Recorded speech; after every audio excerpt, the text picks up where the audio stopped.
Hola cracks, espero se encuentren excelente. Hace unos días, mientras rejugaba God of War Ragnarok, un diálogo entre Atreus y Sindri hizo que me detuviera en ese momento y analizara la situación. No es magia gigante. Bien, lo haremos a tu manera, Sin. Una serpiente venenosa gigante es mucho más segura. ¿Es venenosa? No sé si notaron lo mismo que yo, pero Sindri no tiene conocimiento de que la serpiente del mundo es venenosa, lo cual es extraño, ya que todos están al tanto de lo que depara el Ragnarok. Es decir, Jormungandr se enfrentaría a Thor, este terminaría envenenado con Eitir por la mordida de la serpiente y el dios moriría a los pocos segundos. Pero más extraño aún es que podemos escuchar a algunos NPC en Asgard mencionando algo sobre la herida de Thor en su estómago, y también que Forseti sospecha que fue envenenado, pero nuevamente nadie sabe el por qué, cuando se supone que deberían saberlo, pues en los mitos nórdicos pocas cosas eran capaces de herir a un dios, sobre todo a un Aesir. El otro día vi a Forseti. ¡Qué trágico! ¿Qué estaba haciendo? Investigando la cocina. ¿Para qué? De alguna manera se le metió en la cabeza que alguien estaba intentando envenenar a Thor. Esa sería una forma indirecta de suicidarse. ¿Envenenar a Thor? ¿Por qué no intentas destruir una montaña con una cuchara sopera? Eso es lo que le dije a Forseti.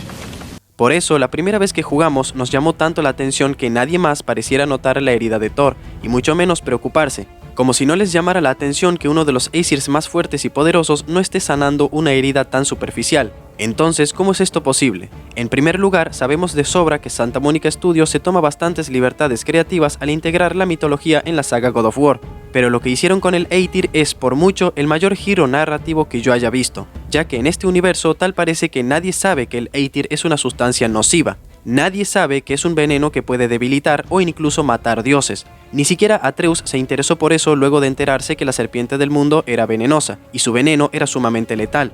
De lo contrario, habría buscado la forma de convencerla para colaborar con Sindri y Brok y así crear algún arma u objeto que los ayudase contra los dioses. Vamos, que ni siquiera Mimir, el hombre más listo de los 9 reinos, tenía esto en su extenso conocimiento. Hasta me atrevo a decir que no tiene ningún sentido que nadie sepa sobre el Eitir, dado que es una sustancia primordial, pues de ella surgió Ymir, el gigante primigenio, y de él se originaron todas las razas y criaturas de la mitología nórdica, incluidos los dioses. Aunque también reconozco que eso nos habría supuesto una ventaja tremenda.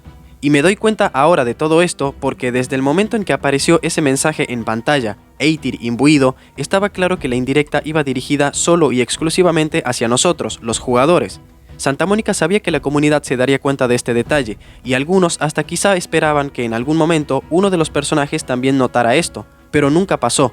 Y eso es porque realmente no era necesario que Kratos o cualquier otro lo supiese, ya que de todas formas la batalla de Thor contra Jormungandr no iba a desarrollarse tal cual ocurre en los mitos, así que no valía la pena seguir por esa línea. Además, el Eitir nunca se menciona en ninguna de las dos entregas nórdicas, y reitero, es un elemento clave de esta mitología, casi tan relevante como el propio Ragnarok. Pero en cambio se reservaron la sorpresa, y lo que hicieron fue darle el papel protagónico de Jormungandr a Kratos, porque si prestamos atención al ataque pesado cargado del personaje, veremos que es un poco diferente al del primer juego. Mientras que en God of War 2018 Kratos realiza un ataque en vertical hacia el suelo, en la secuela cambia su ángulo, para esta vez hacerlo horizontalmente. Este ataque se llama Trampa de la Serpiente, pero lo que lo hace todavía más interesante es que es el único ataque de toda la lista que lleva la palabra serpiente. Y adivinen qué, es el mismo ataque que realiza el estómago de Thor en su primer encuentro. ¡Muéstrame! Ahora, esto puede sonar un poco loco, pero tal vez Kratos sea un desencadenante de profecías, porque en el primer juego Freya estaba segura que Thor y Jormungandr se matarían mutuamente en el Ragnarok, como indicaban los mitos reales. ¿Qué hace esa criatura en el lago? Nadie lo sabe. Apareció un día de la nada. Justo después, Thor atacó, y su batalla pudo sentirse por todos los reinos. Al final terminó en un empate, y Thor regresó junto a Odín con las manos vacías. La serpiente se quedó y creció tanto que ahora abarca todo Midgard. ¿Ves? ¡Te lo dije! Se odian desde entonces. Están destinados a matarse mutuamente en el Ragnarok. ¿Crees en el Ragnarok? Desearía no hacerlo, pequeño. Pero tras finalizar el juego, Mimir le dice a Kratos que algo más había ocurrido desde que Kratos se involucró en los eventos. Ragnarok, de la nieve. Sí. Mucha más nieve y luego el fin del maldito mundo. Más o menos en ese orden. Otra No, hermano. Según la profecía, faltan por lo menos 100 inviernos para que esto suceda. Cambiaste algo. La profecía no contaba contigo.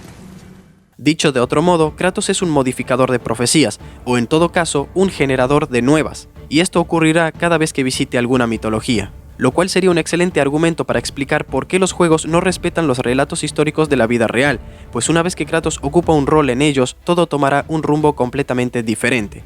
Dicho eso, déjenme saber qué piensan. ¿Creen que Kratos tenga la habilidad de cambiar no solo su destino, sino el de muchos otros? ¿O simplemente está en el momento adecuado en el lugar correcto? Es todo de mi parte y que tengan excelente resto del día.